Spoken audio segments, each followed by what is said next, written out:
Hello and welcome back to the Supreme Banking Classes. मेरा नाम है मिस्टर हरीश बारापात्रे और I am a director and faculty at Supreme Banking Classes and also founder of the Supreme Banking Classes from last 12+ years. तो ये आपका current affairs का video number 8 है जो मार्च के फर्स्ट वीक का पार्ट 2 है ना। इसके बारे में मैं यहाँ पे अभी डिस्कस करने वाला हूँ। अभी तक के जो 7 वीडियोज़ हैं मैंने वीक 1 पार्ट 1 पे दिए हुए हैं। अभी ये वीक 1 पार्ट 2 का आपका वीडियो नंबर 8 है। तो चलिए शुरू करते हैं। सबसे पहला question, according to the recent news in March 2026 the RBI imposed monetary penalty on which financial institution for regulatory non-compliance।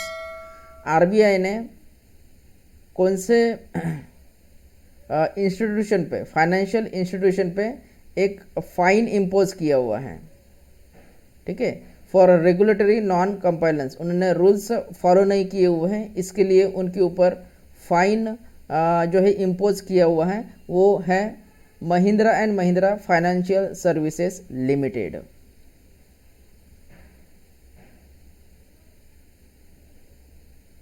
अभी थोड़ा डिटेल में जान लेते हैं इस न्यूज़ के बारे में। तो आरबीआई ने फिर एक फाइनेंशियल कंपनी को पकड़ लिया है। ओके, क्या गलती हुई इससे, तो जल्दी समझो, एग्ज़ाम के लिए ये बहुत ही ज़्यादा इम्पोर्टेंट है।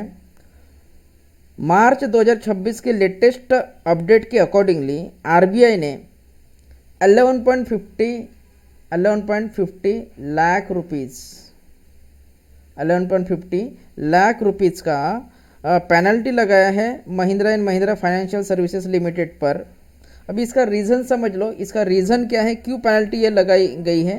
तो ये जो Mahindra and Mahindra financial institution है, Mahindra and Mahindra financial services limited, इसने फेयर प्रैक्टिस कोड, इसको बोलते हैं फेयर प्रैक्टिस कोड को वायलेट कर दिया है। तो इसमें देखिए, लोन अकाउंट्स पर रिवाइज फोरक्लोजर चार्जेस लगाया बिना ही प्रॉपर टर्म्स मेंशन किए। उसके बाद में सेकंड ये इसने गलती की कि कस्टमर्स कंप्लेंट को टाइम पर इंटरनल ओम्बुड्समैन तक एस्केलेट नहीं किया।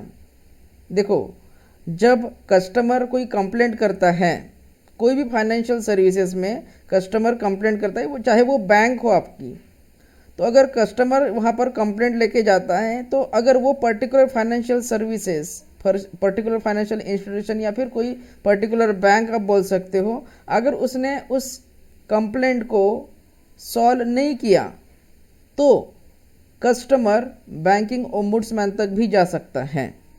ओके, तो इस कंपनी ने, Mahindra and Mahindra financial services company ने, इन्होंने जो कस्टमर के कंप्लेंट्स को सॉल्व नहीं किए, उन कंप्लेंट्स को, उन अनसॉल्व कंप्लेंट्स को बैंकिंग ओम्बुड्समैन तक, यानी कि इंटरनल ओम्बुड्समैन तक उन्होंने एस्केलेट नहीं किया, फॉरवर्ड नहीं किया। इसके लिए भी इनके ऊपर फाइन लगाया गया है और कई केसेस में कंप्लेंट्स का फाइनल डिसीजन डिले से किया है। ओके, कुछ केसेस है उनका जो फाइनल डिसीजन देना पड़ता है उनको बहुत ही डिले कर दिया है, इसलिए इस इंस्टीट्यूशन के ऊपर 11.50 लाख रुपीज़ का फाइन इम्पोज किया हुआ है। अभी ये सब इरेगुलेटरीज आरबीआई इंस्पेक्शन, ये कहाँ पर ध्यान में आई रिजर्व बैंक ऑफ इंडिया को, तो वो आई आरबीआई इंस्पेक्शन फाइनेंशियल ईयर 2025 31 मार्च 2025 को ये जो हुआ था इंस्पेक्शन, ओके, इसके दौरान पकड़ी गई है और उसके बाद आरबीआई ने शो कॉज नोटिस देकर पेनल्टी इम्पोज किया। उसने बोला आरबीआई ने कि आप रीज़न दिखाइए, कॉजेज दिखाइए क्यों ये सारी गलती आपने की, और उसके बाद में उन्होंने पेनल्टी जो है फाइन कर दी है। आरबीआई के बारे में तो आप जानते होंगे, आरबीआई ये एस्टेब्लिश हुआ था 1 अप्रैल 1935 को। इसका हेडक्वार्टर है मुंबई में। ओके, और इनके गवर्नर हैं श्री संजय मल्होत्रा जी, संजय मल्होत्रा जी। ये सारी चीज़ें आपको पता है। देखिए, ऐसे ही अगर आपको बैंकिंग अवेयरनेस, अपने क्लासेस के चैनल को, सुप्रीम बैंकिंग क्लासेस के यूट्यूब चैनल को सब्सक्राइब कर सकते हैं और बेल आइकन को आप प्रेस करिए ताकि मैं डेली जो वीडियो डालता रहूँगा उसकी अपडेट आपके पास पहुँचती रहे। नेक्स्ट क्वेश्चन पे चलते हैं। As per the March 2026 reports the RBI impose penalty of how much. अभी अभी देखा हमने कि Mahindra and Mahindra financial services Limited के ऊपर उन्होंने 11.50 रुपीज़ की 11.50 लाख रुपीज़ की पेनल्टी इम्पोज की हुई है। Recently in March, which institution imposed monetary penalty on Mahindra and Mahindra Financial Services Limited for deficiencies in regulatory compliance and grievances redressal mechanism? तो ये किया हुआ है आरबीआई ने, जो अभी अभी हमने देखा हुआ है। In March 2026 updates, the RBI imposed a penalty of Mahindra and Mahindra Financial Services Limited under which act? कौन से एक्ट के अकॉर्डिंगली इन्होंने ये पेनल्टी जो है इम्पोज की हुई है? तो वो है आरबीआई एक्ट 1934 के under. Recently, in March 2026, Reserve Bank of India found deficiencies in the grievances redressal system of Mahindra and Mahindra Financial Services Limited because customer complaints were not escalated to which authority, है ना। मैंने अभी अभी आपको बोला था internal ombudsman, है ना, इनकी तरफ उन्होंने जो अनरिजॉल्व कस्टमर कंप्लेंट्स है उसको फॉरवर्ड नहीं किया, इसके लिए उनको पेनल्टी लगाई गई है। अपन नेक्स्ट क्वेश्चन है। Recently in March 2026, who inaugurated the launch of Swift 2.0, the revamped Atithi app 2.0 and the digital traveler guide during the International Custom Day 2026 celebrations in New Delhi? वो पूछ रहा है कि अभी अभी मार्च 2026 में नई दिल्ली में आयोजित अंतर्राष्ट्रीय सीमा शुल्क दिवस 2026 समारोह के दौरान स्विफ्ट 2.0 संशोधित अतिथि 2.0 ऐप और डिजिटल ट्रैवलर्स गाइड लॉन्च का उद्घाटन किसने किया हुआ है? तो ये उद्घाटन किया हुआ है श्री पंकज चौधरी जी ने। डिटेल में जानते हैं इस क्वेश्चन को। तो देखो, कस्टम सिस्टम जो है इंडिया की अब डिजिटल हो गई है। तो ये कस्टम सिस्टम क्या है, सबसे पहले इसको देख लीजिए। कस्टम सिस्टम मतलब कि उसको बोला जाता है कस्टम प्रणाली। तो इसका मतलब क्या होता है कि किसी भी देश में आने और जाने वाले सामान यानी कि जो इंपोर्ट और एक्सपोर्ट होता है, इसके ऊपर नियंत्रण, जांच और कर, ओके, ड्यूटी लगाने की जो गवर्नमेंट की व्यवस्था होती है, इसको कस्टम बोलते हैं। अगर इसको आसान भाषा में आप समझना चाहो तो जब कोई सामान विदेश से भारत आता है या भारत से बाहर जाता है, यानी कि इंपोर्ट होता है या फिर एक्सपोर्ट होता है, तो उस पर नज़र रखने और टैक्स लेने का काम कस्टम डिपार्टमेंट का होता है। किसका होता है? वो कस्टम डिपार्टमेंट का होता है। इसी को कस्टम सिस्टम कहते हैं। अब ये कस्टम सिस्टम क्या करता है? तो टैक्स वसूलना, टैक्स यानी कि कस्टम ड्यूटी वसूलना, विदेश से आने वाले सामान पर सरकार टैक्स लगाती है, इससे सीमा शुल्क यानी कि कस्टम ड्यूटी कहते हैं।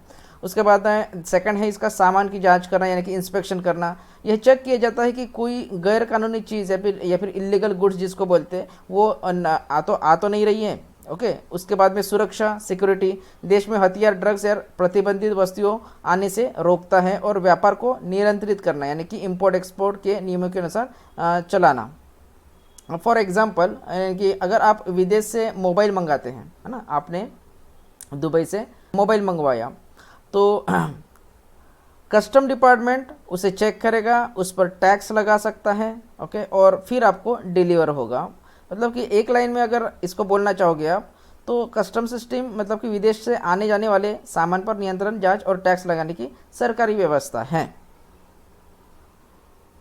ओके। तो ये कस्टम सिस्टम है अब कंप्लीटली डिजिटल हो गया है। इंडिया ने अब लॉन्च किया है स्विफ्ट 2.0, ओके। अभी ये क्या है, जल्दी से आप समझ लो इसको। तो मार्च 2026 में central board of indirect taxes and customs CBIC जिसको बोलते हैं, इसने एक इंटरनेशनल कस्टम डे पर, ओके, एक बड़ा डिजिटल अपग्रेड जो है वो लॉन्च कर दिया है, ओके। ये क्या है आगे देखते हैं हम लोग, स्विफ्ट 2.0। उसके बाद में अतिथि ऐप उसने लॉन्च किया हुआ है, अतिथि 2.0 ऐप, और डिजिटल ट्रैवलर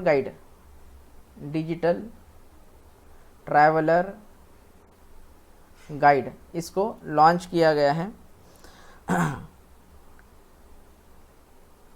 इसको न्यू दिल्ली में लॉन्च किया गया। अभी इस इवेंट का इनॉग्रेशन किया है मिस्टर पंकज चौधरी जी ने, और union minister of state for finance, ये है union minister of state for finance. अब समझो इसके की पॉइंट्स क्या हैं। अब ये स्विफ्ट 2.0 है क्या, स्विफ्ट 2.0 है क्या, इसके बारे में थोड़ा सा जान लेते हैं। उसके बाद में इसके अतिथि 2.0 के बारे में और डिजिटल ट्रैवल गाइड के बारे में थोड़ा सा अभी डिटेल में जानेंगे हम लोग। स्विफ्ट, इसका मतलब होता है single window interface, single window interface for facilitating trade. Okay, single window interface for facilitating trade. अब ये है क्या, इसको आसान भाषा में समझ लेते हैं। अब ये जो स्विफ्ट है एक ऐसा डिजिटल सिस्टम है जिसमें इंपोर्ट एक्सपोर्ट से जुड़ी सभी अप्रूवल्स, डॉक्यूमेंट्स, इंपोर्ट एक्सपोर्ट से जुड़ी जो अप्रूवल्स होती हैं, उसके बाद में उसकी डॉक्यूमेंट्स होती हैं और क्लियरेंस होती हैं, ओके, एक ही जगह पे सिंगल प्लेटफॉर्म पर हो जाएंगे। अभी इसका कंसेप्ट समझ लो। अलग अलग डिपार्टमेंट्स, जैसे कि अभी तक क्या होता है, अलग अलग डिपार्टमेंट जैसे कि कस्टम्स, उसके बाद में food safety, after that plant quarantine, ऐसे अलग अलग डिपार्टमेंट्स है, प्लांट क्वारंटाइन। ओके, तो इसके पास अलग अलग आवेदन अभी तक करना पड़ता था, बट अभी स्विफ्ट के बाद में एक ही पोर्टल पर सब काम हो जाने वाला है इसका, और इसका टाइम, कॉस्ट और पेपर वर्क बहुत ही कम हो जाएगा। इस स्विफ्ट सिस्टम क्या करता है, मतलब कि एक सिंगल प्लेटफॉर्म है जिसमें सभी रेगुलेटरी एजेंसीज एक ही सिस्टम में कनेक्टेड हैं। Online documentation, importer exporter documents online submit कर सकता है और फास्टर क्लियरेंस, सामान जल्दी रिलीज होता है। इसका थर्ड है फास्टर क्लियरेंस को फास्टर करना। ओके, सामान जल्दी रिलीज होता है, पोर्ट्स एयरपोर्ट्स पर डिले कम होगा अभी इसमें से, और ट्रांसपेरेंसी बढ़ेगी, यानी कि प्रोसेस क्लियर और ट्रैकेबल होता है। फॉर एग्जांपल, अगर कोई व्यापारी है जो विदेश से फूड प्रोडक्ट्स इंपोर्ट करता है ना, सपोज एक बिजनेसमैन है जो दुबई से अगर वो कुछ फूड प्रोडक्ट्स को इंपोर्ट करता है, तो पहले उसे कस्टम्स, फसाई और जो होते हैं अन्य एजेंसीज के पास अलग अलग जाना पड़ता था। अब स्विफ्ट पोर्टल पर सिंगल एप्लीकेशन से ही सब अप्रूवल मिल जाएगा इसको। सेकंड है इसमें अतिथि ऐप। ओके, इसके बारे में थोड़ा सा जान लेते हैं। अतिथि ऐप, इसका एक मोबाइल, ये जो है एक मोबाइल एप्लीकेशन है, ऐप यानी कि एप्लीकेशन जो इंटरनेशनल पैसेंजर्स को हेल्प करता है अभी इंडिया आने से पहले ही अपना बैगेज डिक्लेरेशन ऑनलाइन फिल करना ये कर सकते हैं। मतलब कि अगर कोई फॉरेनर है जो इंडिया आना चाहता है, तो अभी इंडिया आने से पहले ही अपना जो बैगेज का डिक्लेरेशन है वो ऑनलाइन ही वो फिल कर सकता है। अभी ये ऐप करता क्या है एक्चुअली, तो प्री अराइवल डिक्लेरेशन, अतिथि 2.0 ऐप क्या करेगा, प्री अराइवल डिक्लेरेशन इसको सपोर्ट करेगा। Pre arrival declaration, okay, pre arrival declaration यानी कि पैसेंजर फ्लाइट के लैंड होने से पहले ही अपने लगेज की डिटेल्स ऐप में फिल कर देता है ना। ओके, उसके बाद में पेपरलेस प्रोसेस होगा ये। एयरपोर्ट पर फॉर्म भरने की कोई जरूरत नहीं पड़ेगी इसमें, अतिथि 2.0 ऐप एप्लीकेशन के आने के बाद, और सब कुछ डिजिटल हो जाता है इसमें से। उसके बाद में फास्टर क्लियरेंस होता है इससे। कस्टम्स चेकिंग फास्ट हो जाती है। जो कस्टम चेकिंग होती है जब वो एयरपोर्ट पे लैंड करेंगे तो उसमें कस्टम चेकिंग की जाती है, तो वो और फास्ट हो जाएगी। एयरपोर्ट पर टाइम बच जाएगा उसका, ठीक है, जो पैसेंजर का टाइम है उसमें बच जाएगा। उसके बाद में ट्रांसपेरेंसी और ट्रैकिंग हो जाएगी आसान, क्योंकि डिक्लेरेशन रिकॉर्ड सेफ रहता है और प्रोसेस क्लियर होगा इसमें। अगर आप दुबई से इंडिया आ रहे हो तो अतिथि 2.0 ऐप ओपन करो, अपना बैगेज यानी कि जो भी आपके पास है, गोल्ड है, इलेक्ट्रॉनिक्स है, इसमें डिक्लेयर कर दो और एयरपोर्ट से सीधा फास्ट क्लियरेंस इसमें मिल जाएगा आपको। यानी कि सिंपल लैंग्वेज में एग्जाम के लिए एक ट्रिक यहाँ पर आपको बना के देता हूँ। अतिथि 2.0, ओके, अतिथि 2.0 इंटरनेशनल पैसेंजर्स के लिए digital baggage declaration app, pre arrival app होगा ये। बस इसके अलावा और कुछ ध्यान में नहीं रखना है। तीसरा है ये डिजिटल ट्रैवलर गाइड। ये क्या है, इसके बारे में भी हम लोग थोड़ा सा जान लेते हैं। तो ये एक मोबाइल बेस्ड डिजिटल गाइड है। ये क्या है, ये डिजिटल गाइड है, मोबाइल बेस्ड डिजिटल गाइड जो इंटरनेशनल पैसेंजर्स को हेल्प करेगा। अभी इंडिया आते या जाते time customs rules, baggage limits और प्रोसीजर्स समझने के लिए ना, मतलब जो प्रोसीजर्स है इंडिया आने के लिए या फिर इंडिया से जाने के लिए जो प्रोसीजर्स होती हैं, कस्टम्स रूल्स होते हैं, बैगेज लिमिट्स होती है, प्रोसीजर्स होती है, उसको समझने के लिए बहुत आसान हो जाएगा। अभी